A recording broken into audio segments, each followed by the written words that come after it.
Let's talk about books, Shody. Let's talk about you and me. Let's talk about all the weird things and the good things that we read.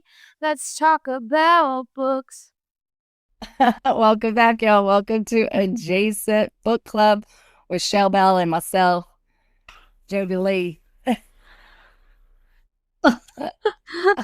We are playing with the new sound effects on the StreamYard. It's kind of fun. So we're trying to figure out ways that we can not have to have Jordan do so much of the hard work, the heavy lifting as she does. Agreed. And they've added all these new features to StreamYard. And there's one that I'm like scared to do because I might have to go to the bathroom. Is this one. Oh, like that. sure. It's like I'm gonna have to empty my bladder now. I know. And Shelly has a small bladder. Since we're just telling all your news. Yeah, it's not a small bladder. It doesn't empty all the way. It doesn't empty all the way. The joy and I, but it's always been your life like that. So it's I know. It's just the way it goes. It is. Agreed. It's not aging at all. Yeah. So Shelly and I both had some Airbnb renters. Ours were really quiet and very clean. So I have to get ready for the next crowd. What about you? How many did you rent out every place? Did you have to sleep in your car?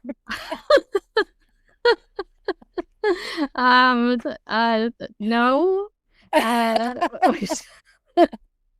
We didn't sleep in the car. No, Adrian's dad and Suzanne are on their way to Austin. And so we're very excited to have them in town. Yeah.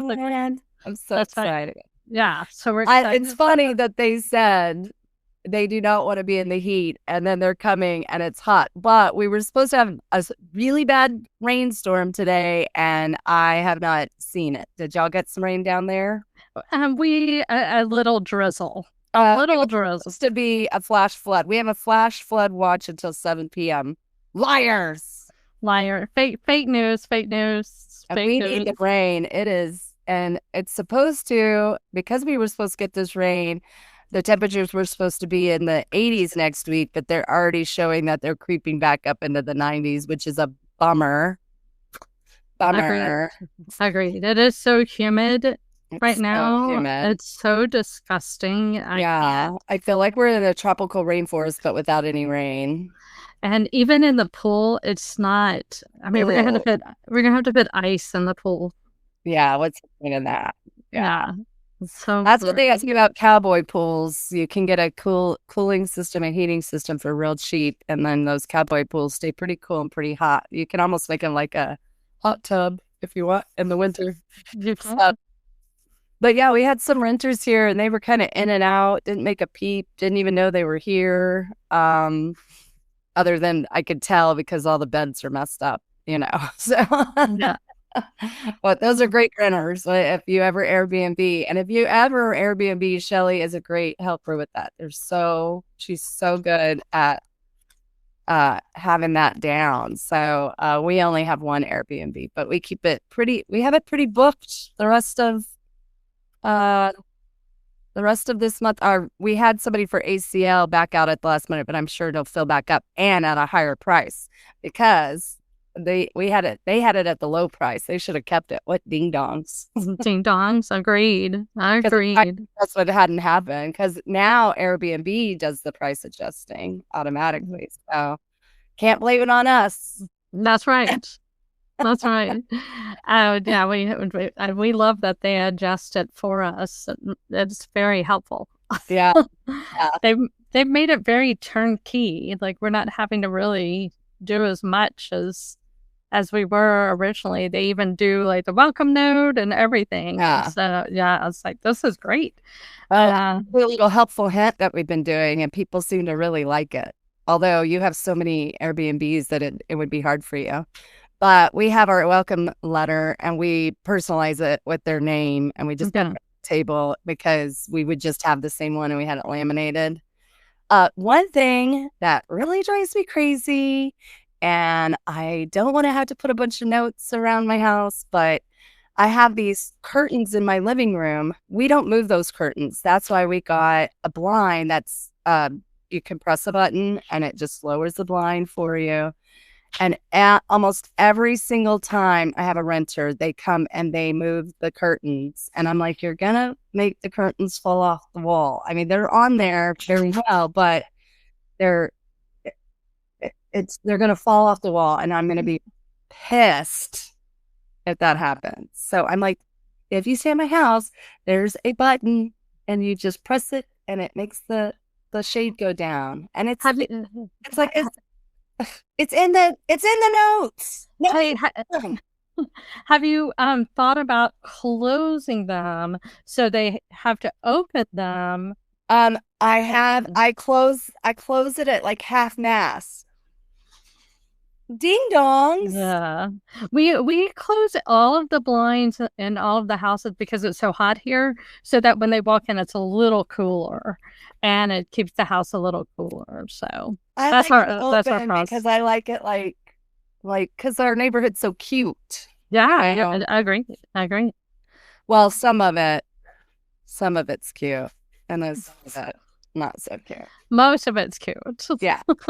99%. But I'm like, guys, it's right there. Anyway, whatever. I can lead the horse to water, but they won't drink out. They will not drink the water. Yeah, they'll pee in the water. I know. I'm like, you're gonna break it.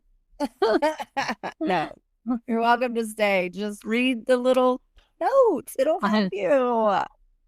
Oh, Shelly, I finished reading your book. Talked about actress of a certain age. So good. By Jeff Hiller. I want to meet him in real life. I love the book. It's so endearing. It's hilarious. It's so sweet. It's so cute. He just sounds like my kind of buddy and friend. I just really want to get to know this guy, and he's so talented. When you taught his nephew. I did, Parker. Yeah, and he has a little brother named Finn. Yeah, I didn't teach Finn. He was too young. Yeah. They had moved up north by that time when Finn was coming around, but great family. I felt so bad when he was talking about how mean everybody was to him because I know. he was a gay. He would say I was a gay kid, and they in San Antonio the kids would just make fun of him. He didn't have any friends, but his mom was such a sweetheart. I know. I love that conversation that she was like, I was just waiting for you to tell me, and we knew, and we'd already talked to our minister about it, and yeah. I mean, I have to tell you, like sometimes when people think that they're keeping things quiet and in the closet, it's obvious. Exactly. It's like, come on. We're here. Go ahead and tell us.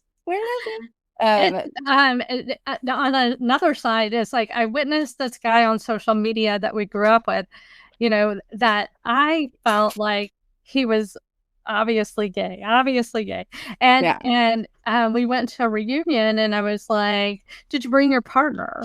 It was like, who are you dating? And he was like, do you think I'm gay? And I was like, oh gosh. I was like, yeah.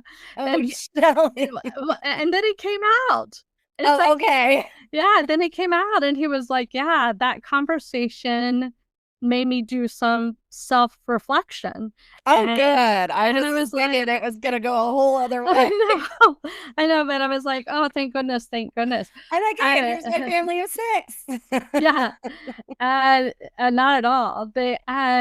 Jody and I had a really great conversation from the Jeff Hiller book, is that you read where Jeff talks about going to meet his partner, and he gets confused and doesn't manage a calendar, doesn't manage time, and doesn't manage his shit, and that's just who he is. That's who he is. Yeah. And it was such an enlightening thing for me to read. Thank you, Jeff Hiller. Yeah. And I did a lot of self-reflection because as a Virgo, sorry to keep saying that, guys, as a Virgo, I was taking it as a personal attack when somebody didn't follow through with something. Yeah. I was going, wow, you don't think this is important, or you're not invested, or you're not engaged. And I was like, why would somebody not do this? I couldn't comprehend it. Yeah. It's hard for non-Virgos to understand the rest of us. Yeah. And so I don't think it's the rest of it, but it is surprise. It is a population, and it is somebody's nature, and that's how they float through society. It seems highly painful to me that it's like, I mean, get a calendar, figure shit out. But he was so unapologetic about it. He was like, look. And it can cause people, like, seeing things on your calendar, as rewarding and lovely as that is for you, it can have a anxiety triggering thing for others. Like, oh my gosh, my calendar's full, I hate it. You're like, oh, calendar, got it, it's on my calendar. I'm like, there's something on my calendar. And Gertie has explained that to me numerous times. Yeah. And she goes, I open my calendar and see 3 things, and I have anxiety about it. Like, I have my flight, flight or fawn, and I want to flee and fly as far as I could get when I see stuff on my calendar. I'm just like, and I think it's part of, like, who I am, because I also, like, I lived and died by a calendar with school. It was so regimented, and now I feel like my calendar's full in this retirement, whatever people mean by that. It doesn't feel very retired.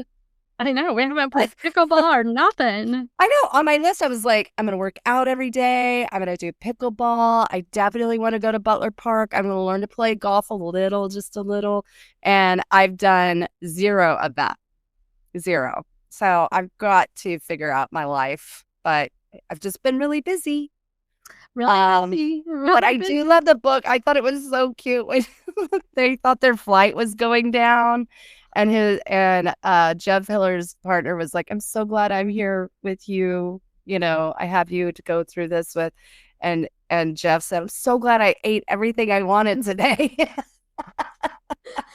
I mean, the comedy of this guy. He's so good. If you haven't picked up the book, please do. Please. And you guys, please order it through our blog. We have all of the books that we read in August. You just click on those. That supports the podcast so much, and it's all right there. You can go click. It even has the links to the Kindles, whatever, but it does help us. Yeah. So please consider ordering your books from our list. I have some books. Do you want to hear them? Yeah, let's do it. Okay. Well, I read Ruthless Vows, which is kind of a timepiece. Very good. Highly recommend it. Anonymous Girls, which you recommended. You had already read. Mm-hmm. I thought that book was really good. Yeah. I read Freida McFadden. My gosh. Freida McFadden, The Boyfriend. The Boyfriend. Oh. Have you read it? I haven't. I'm sure it's creepy. I mean, I'm just like, how does she keep doing it? Well, she's a machine. She's a machine, that Freida McFadden. My gosh. I'm just like, blown away. I was like, this came out in 2024, psychological thriller, you know, but I mean, just hook, line, and sinker. Like, yeah. I was like, oh, it's that guy. Oh, it's that guy. Oh, it's that guy. Surely not. Holy crap. Where did that come from? Unexpected. What the hell? I may have read this one. You may have. I had not, and I just was like, I mean, I didn't want to put it down. Yeah. It was like 1:30 in the morning. I'm like walking around pacing getting obsessed in it. And Yes. so I'm trying to finish The Boyfriend last night, and Jody goes, "Hey, jump on Netflix. Have you watched this?" Oh my gosh. So, whew, if you have not watched Unknown Number, The High School Catfish, stop, drop, and roll. Put it on pause real quick and go watch it. Oh, you're going to be shocked who the catfish is.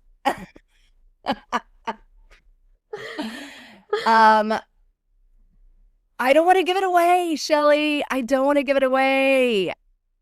But we're going to have to talk about it. So if you haven't watched it, put us on pause, go watch it. We're going to do some spoiler alerts because we have to talk about it. We have to talk about it. So pause, come back. Yeah. But we're gonna this is gonna have spoiler alerts. And so I'm gonna go ahead, we're gonna talk about it because we can't. Oh my gosh. Okay. So catfishing is when somebody misrepresents themselves to you. They say they're one person, but they're actually a completely different person.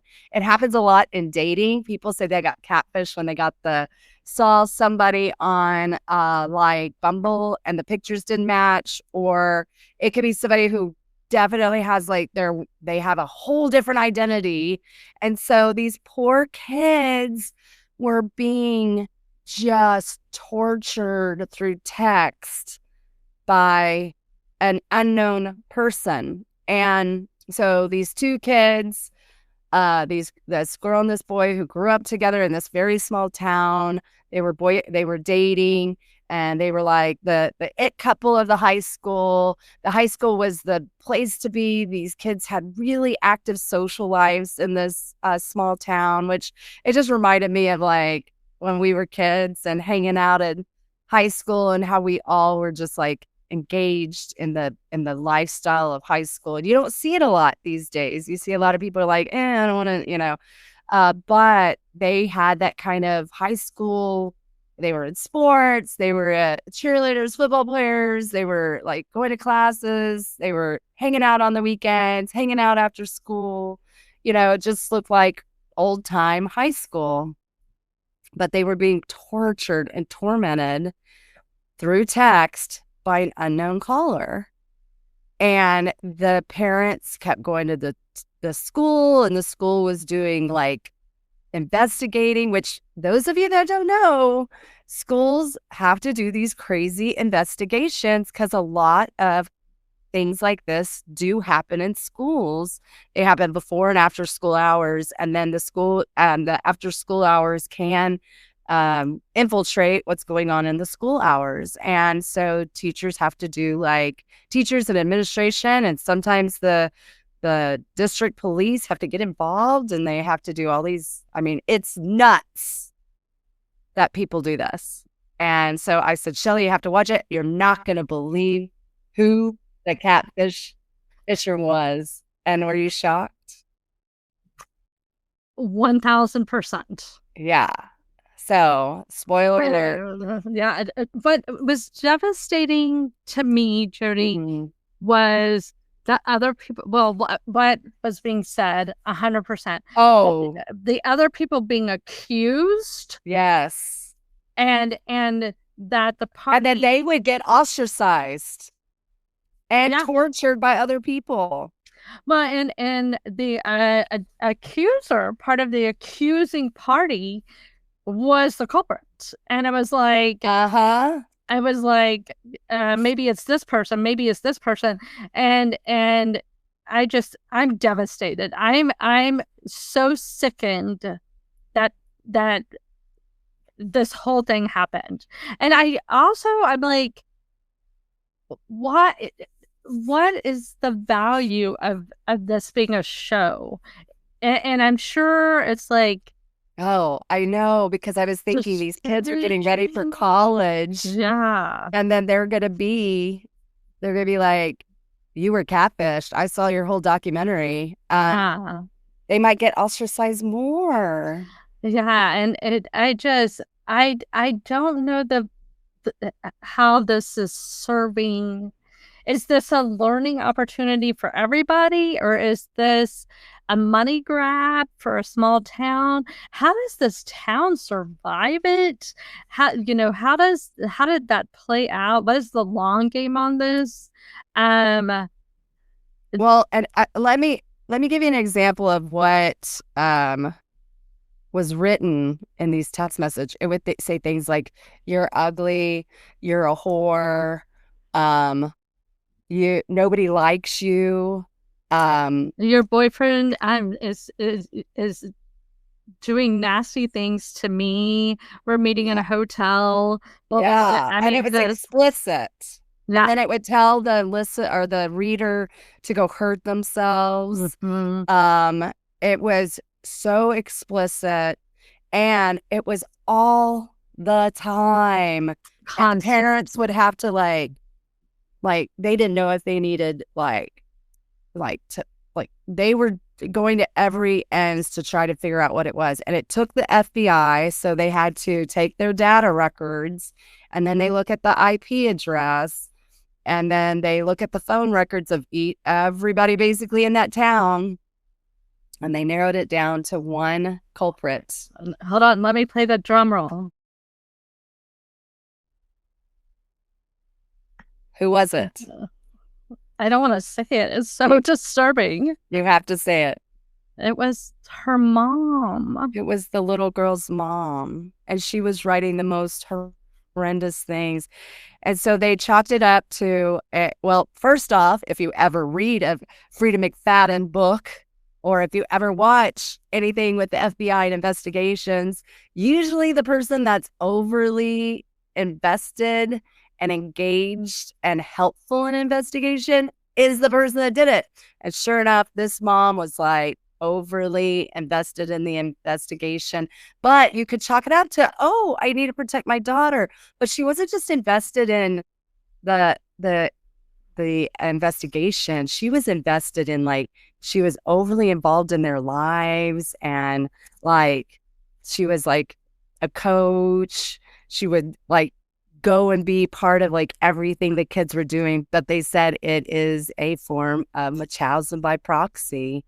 And she was getting an emotional feed off of her daughter and her connecting on it and talking about it. So she would victimize her daughter. Her daughter would come to her and cry. She would also get other people empathizing with what her daughter was going through and getting all the town focused on giving her attention. Meanwhile, she was the one that was the harmer. She was the one. And then the poor little girl was the mom went to jail for 19 months. Not enough time in my mind. She really needs to be in a psych hospital. And you could still see the mom was trying to manipulate her in the text. Yeah. It was so jacked up. She would be like, "I love you, but I'm mad at you because you forgot to ask me how much I love you." I'm like, what? That is crazy. Anyway, so she would say and do things to harm her daughter's emotional well-being.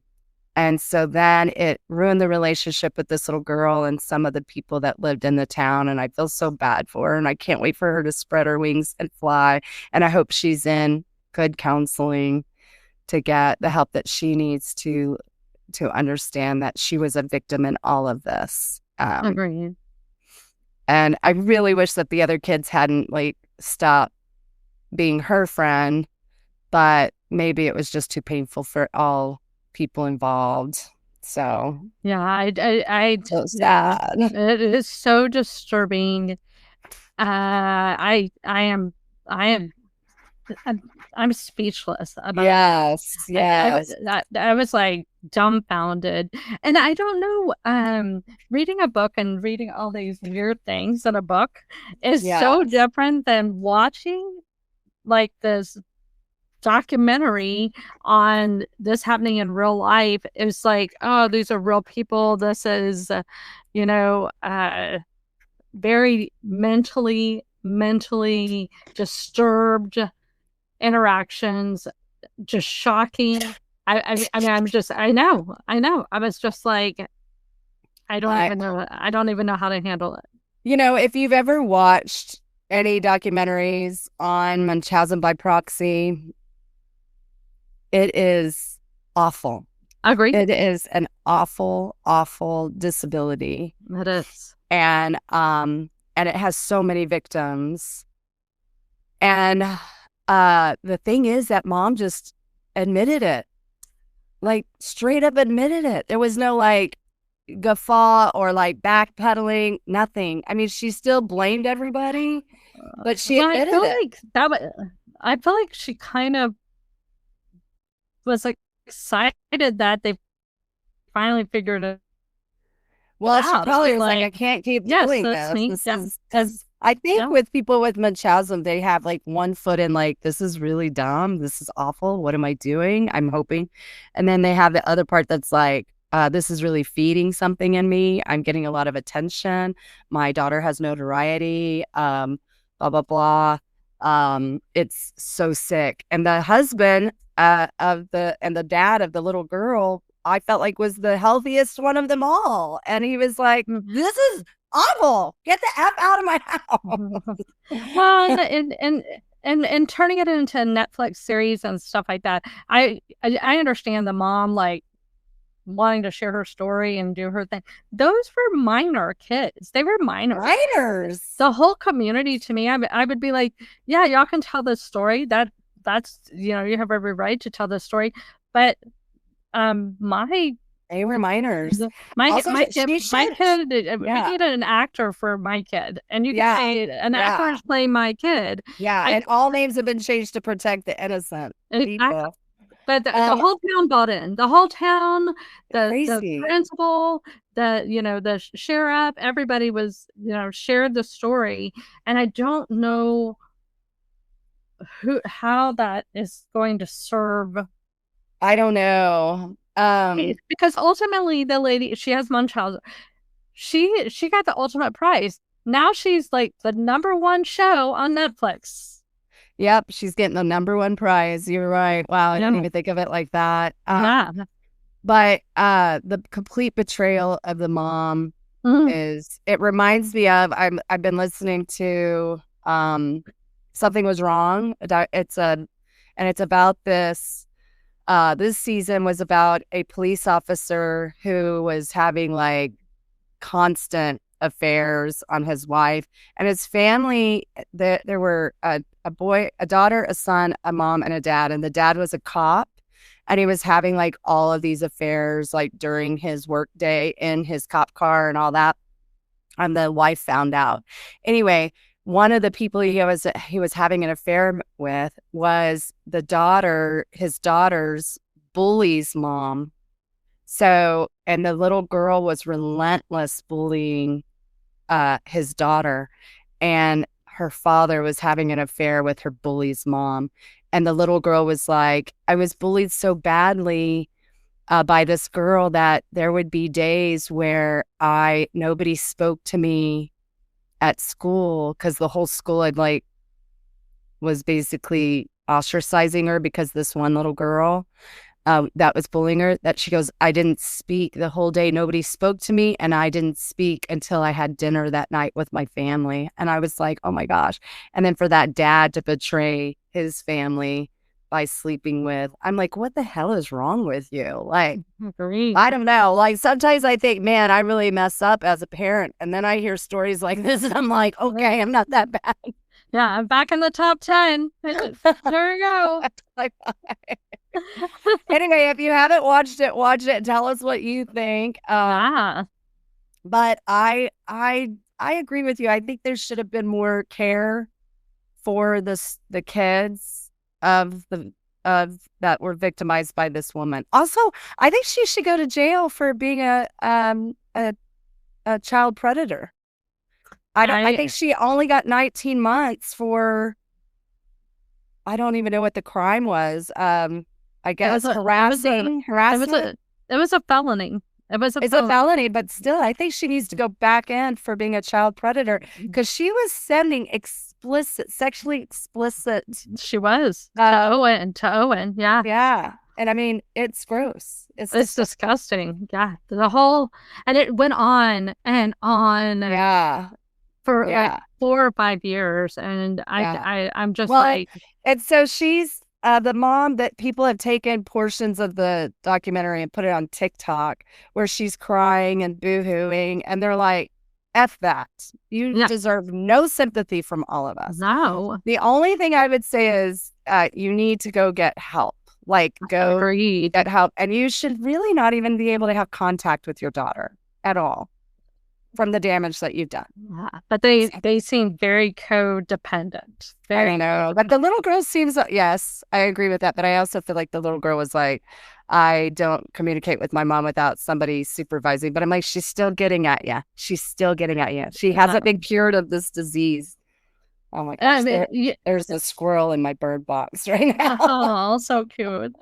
One of the things that was very disturbing to me, and I understand the expensive phones is crazy expensive, and I understand being connected and how important that is for young adults and teenagers.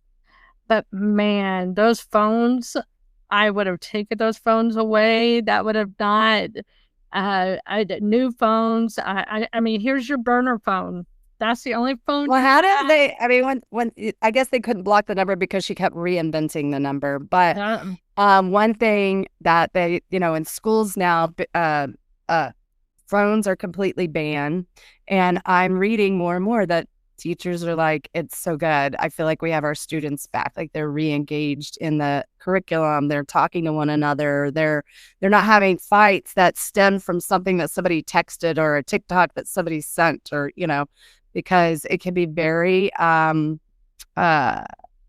it changes how people socialize. Agreed. Yeah, I'm always appreciative of people that when I'm at an event with them, they have their phone away. It drives me crazy when I'm sitting there trying to talk to somebody and they're just like, tick, tick, tick, tick, tick, tick, tick, tick. We all go through it. We all can sit there and get on our phones, so we get very distracted. But I'm trying really hard to just put it away. This is where I'm at right now. Yeah, agreed. And focus on the people that I'm actually in IRL with. Oh man, so I felt sorry for this generation a little bit that they didn't have a life without a cell phone, because our lives were so lovely. Like, I know. Our biggest thing was like, we were out and about. We'd have to go find a payphone, and that was kind of fun to do. It was like, where's the closest payphone? Now I look at payphones and I want to vomit. I'm like, oh, there's a lot of germs on that thing. Well, I think people treat them as urinals. They're always next to like the sketchiest gas station. I'm like, is that Utodium? I love when you call it Utodium. That's what I called it growing up. What did you call it? Utotem. Oh, totem. Utodium. Utotem. It used to be our gas station that we would walk to, because we'd only have to cross like maybe one road twice. But Mom never wanted us to cross the street. I don't know. That was kind of weird. Well, except for, can you go get me some cigarettes? Oh, that's right. That's why we would go. Oh man. Yeah. You had to have a note that said, I need Winston's from my mom, and then she would sign it. How did they know that was my mom's signature? I know, because you could imitate it very well. Yeah, well, she had like a very cursive-y, girly signature. Very pretty handwriting. Mom had beautiful handwriting. Like yours. Oh, well, thank you. So we have a celebration. We want to put a shout out to Amelia Retz. It's her birthday, and we get to celebrate her, and we love her so much. She is a light in this world. If you ever feel like there's a little too much darkness around you, give her a call. She's an uplifter. She's our goal. If you don't know her, go back and listen to her episode. We'll add it in the notes. Yes, the notes right here.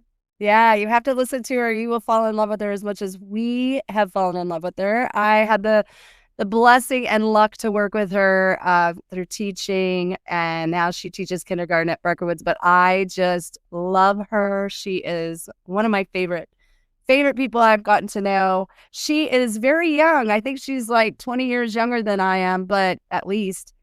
But she has an old soul, and I just can't get enough of it. So we get to go celebrate her today. And sad news, but also another celebration of life is dear Uncle George Lee Livers, at 99 years old, has passed.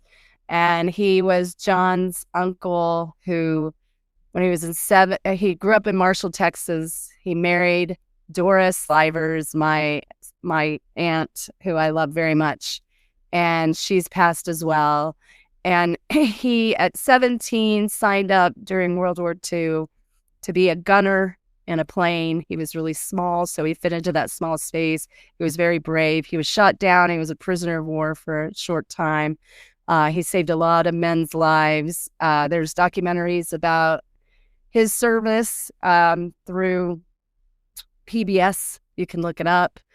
And I miss him already. He was a funny man. And everybody that got to know him was blessed for the experience of having him in our lives. So we love you, Uncle George. We all miss you so much already, but we know that you're up there playing cards with Margie and hugging on Aunt Doris and seeing Papa and all your loved ones. But down here, the world is missing their angel, but we know you're up there in heaven watching over all of us. We love him so much. I have to tell you a funny story. He was one of the funniest people we've ever met in our lives. And Shelly and Stacy Underwood and I went when he was living at his first retirement home, and we were like, we love this place. He was Dapper Dan over there, and the ladies loved him. This was after Aunt Doris passed. Y'all, it was like Melrose Place. It had a little atrium, and he would just open his door, and those ladies would come swarming. Yes. And he was always dressed to the nines and all that. But in his last days, he was pretty bedridden. But he always had a good sense of humor and a positive attitude about where he was. And at one point, he's in hospice care, and Penny, Mary's partner, was sitting there, and we thought he was gone, and he came back, and he says to Penny, he goes, I thought I made it to heaven. He goes, but here I am. I'm back here. And she goes, well, Uncle George, just go be with your people. We will be fine here. And so then he passed a couple of days later. So, oh my gosh, what a great man. But he's so funny. He's like, I made it. Why am I back here? Yeah. Oh man. Such a beautiful soul. Like, if you had the opportunity to meet him, please reach out to us. We'd love to hear more Uncle George stories. Yes. And he was a light. Yes. And I mean, just a joy to be around, and so engaging. Very, very missed, but I'm glad he's at peace and moving around and dancing and having fun again. So. Yes. And he and Aunt Doris were like socialites of the Houston area, and then later on the Baton Rouge and Shreveport area, and they were the swanky, and they were the fun aunts and uncles. Like, all the kids would go and stay at their house. They were just so welcoming and loving, and they were so sweet to all my kids, just so sweet to all of them. They loved to watch the kids. You know how when they were little, they put on little shows and stuff like that. I do have a write-up about him, about his time during the service, that I'm going to deep dive into, and watch the documentary about him and all the other World War II heroes some of them are still alive. He was only a few months away from 100, but he said 99's enough. 99's enough. He made it into the blue zone. He did. Oh, sweet. And then he told, and Mary was like, he's such a good guy, because we were all going to Baton Rouge the 9th through the 12th, and she goes, he knew we were all going to be together. So, so that we're gonna do part of his memorial in Baton Rouge, and then we're gonna do the burial in Marshall so he could be buried next to his bride. So anyway, what an amazing, lovely man with a wonderful life. And I hope that, I don't know if I'll make it to 99, which I'm not working in that direction, but I hope that I have that type of attitude of just funny, lighthearted, go with the flow, not take it all so seriously, because, you just want to kind of smile on your way, dealing with whatever you have going on. So I miss him. He's such a great guy. And anyway, I'm glad I met him. I'm glad he was a part of our lives. So Agreed. So I gotta go get ready for this birthday party. Anything else? I love you. I love you. Oh, let's hear a sound effect. Okay. Which one? I think we should only do that when we talk about penises. Single ready to mingle. Yeah. It's like, what are your yucks and what are your yums? It's like swing. There you go. Oh, This is so fun. I love All right. Well, I love you. I'll see you shortly. Texas. Yeehaw.